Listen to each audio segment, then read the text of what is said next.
O presidente russo Vladimir Putin voltou a preocupar o mundo quando disse que fechou um acordo para posicionar armas nucleares táticas em Belarus.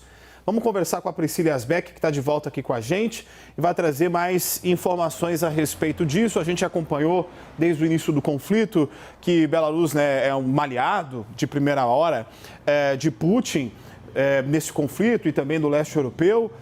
Quando ele fala isso, por que o restante do mundo, e principalmente aí você que está na parte ocidental da Europa, fica preocupada, Pri? Oi, Jairo, bom dia mais uma vez, bom dia a todos que nos acompanham. Primeiro, é bom esclarecer a diferença entre armas nucleares táticas e estratégicas. As armas nucleares estratégicas são aqueles mísseis balísticos grandes que têm o poder de, inclusive, acabar com a vida na Terra. Nesse caso, a gente está falando das armas nucleares táticas, que são também muito potentes, podem ser usadas em campo de batalha, mas não têm esse potencial de estrago que tem as armas nucleares estratégicas. Esse é um ponto importante de esclarecer. Putin disse que está movendo essas armas para a Belarus para fazer o mesmo que os Estados Unidos estão fazendo há uma década, ao posicionar também suas armas nucleares táticas na Europa. E ele disse que também está fazendo isso por causa de toda a hostilidade do Ocidente com a Rússia e está tentando fazer uma forma de se defender.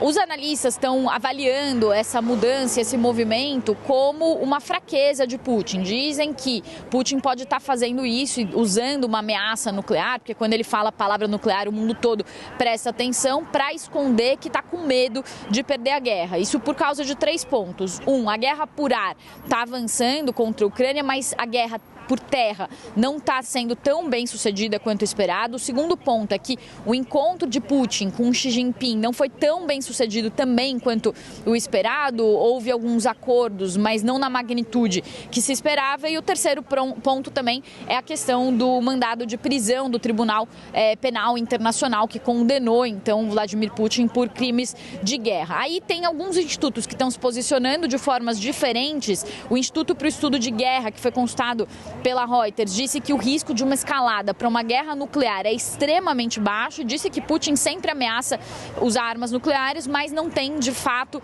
a intenção de prosseguir. Já a organização a Campanha Internacional para Abolir as Armas Nucleares falou que, no contexto da guerra da Ucrânia, qualquer probabilidade de má interpretação é muito alta. Então, eles dizem que compartilhar armas nucleares torna a situação muito perigosa e arrisca consequências humanitárias catastróficas. É por isso, então, que o mundo fica de olho, tem visões distintas sobre o que isso pode significar, até porque uma má interpretação sobre as intenções de Putin pode acontecer. E aí tem as respostas também, tanto da Casa Branca quanto do governo ucraniano. A Casa Branca diz que os Estados Unidos estão monitorando as implicações dessa declaração de Putin, desse movimento das armas para a Belarus, mas disse que não vê razão para ajustar a postura nuclear dos Estados Unidos e acham que a Rússia não está se preparando para uma guerra nuclear. E o porta-voz da Ucrânia disse que os planos russos desestabilizaram o país, que está sendo feito de refém por Moscou. Volto com você, Jair.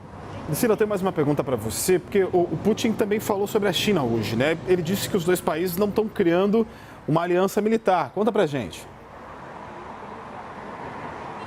Exatamente. Ele falou, então, que a China e a Rússia não têm uma cooperação, que tem uma cooperação na esfera de interação técnico-militar, mas que essa cooperação é transparente, que eles não estão escondendo essa cooperação entre as Forças Armadas de China e de Rússia, mas acusou os Estados Unidos e a OTAN de tentar construir um novo eixo em referência à aliança da Segunda Guerra Mundial entre a Alemanha nazista, a Itália fascista e o Japão imperial. Então, disse que essa cooperação que está acontecendo com a China é uma cooperação que todo mundo sabe como que está sendo feita, é uma cooperação mais técnica, mas falou que, por outro lado, a OTAN e os países do Ocidente parecem estar formando um novo eixo, então falando aí, mais uma vez, acusando o Ocidente e falando que o Ocidente é o culpado também pelas escaladas que a Rússia faz. Essa fala foi logo depois de Vladimir Putin ter anunciado, então, que ia mover as armas nucleares táticas para